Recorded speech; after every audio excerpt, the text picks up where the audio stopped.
Oh, yang ini dia disuruh baca, terus ngerjain.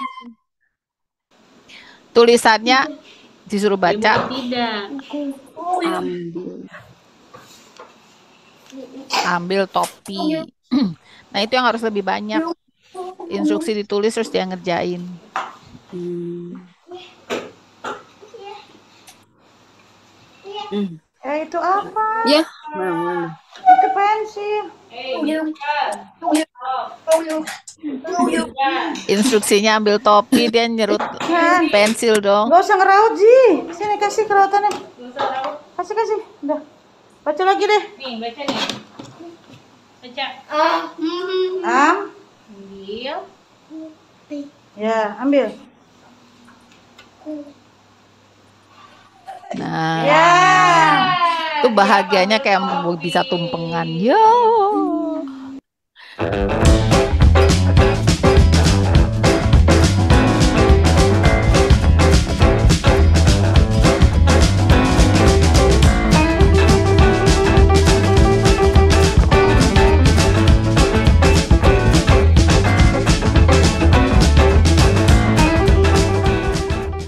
Nah, itu yang saya pikir udah mulai mesti banyak diberikan pada dia.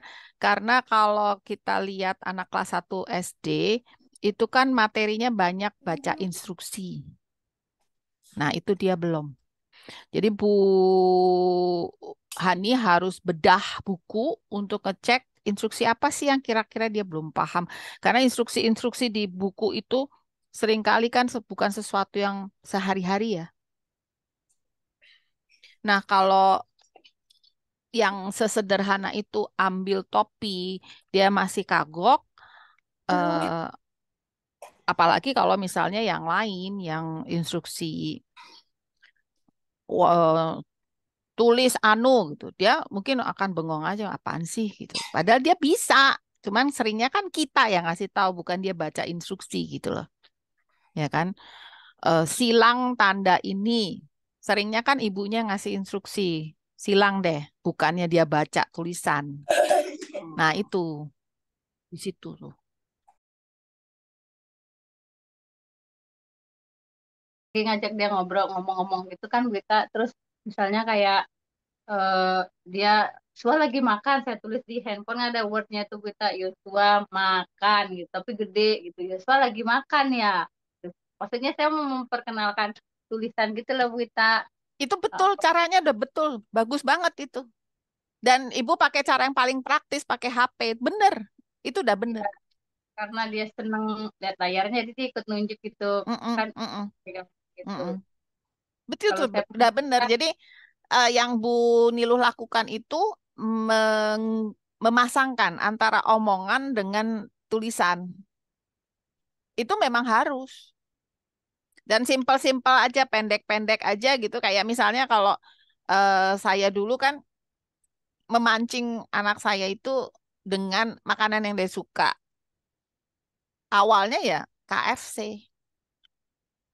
Mau KFC, tulisannya KFC sambil saya ngomong. Jadi dia tahu simbol itu dia hafal, tulisan itu dia hafal gitu.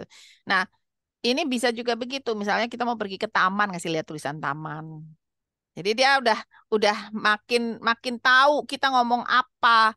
Mau naik motor, tulis aja motor, dia lihat gitu. Jadi makin lama makin tujuan saya adalah nanti dia yang nulis motor. Nanti dia yang nulis taman. Seperti Iksan sekarang, dia nulis BUKU, buku.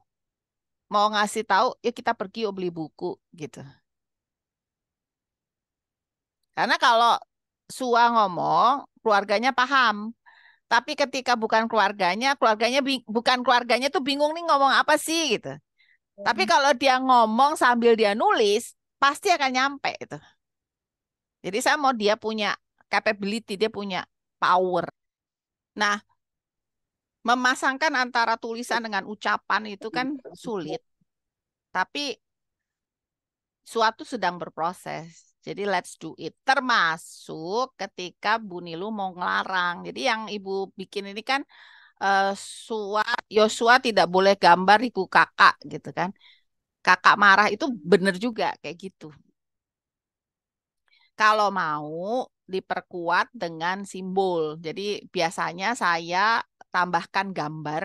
Misalnya kalau ibu punya gambar pensil atau coret-coret atau apa ya, yang instruksi dia nulis gitu. Nah, itu kan kelihatan ada pensilnya harus ada kayak kayak posisi gitu. Nah, itu dikasih lingkaran merah sama strip kayak tanda larangan parkir itu loh. Nah, itu bikinnya pakai plastik. Plastik dikasih ditulisin pakai spidol permanen merah.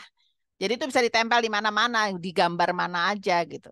Dulu saya memperkenalkan hal itu supaya Bara nggak nangis pakai itu.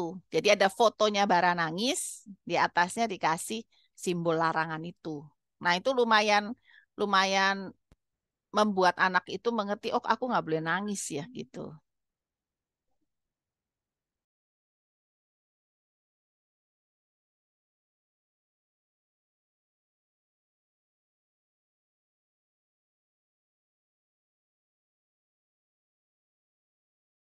Tekan lonceng, tekan subscribe, dan kita jumpa lagi setiap Selasa dan Jumat.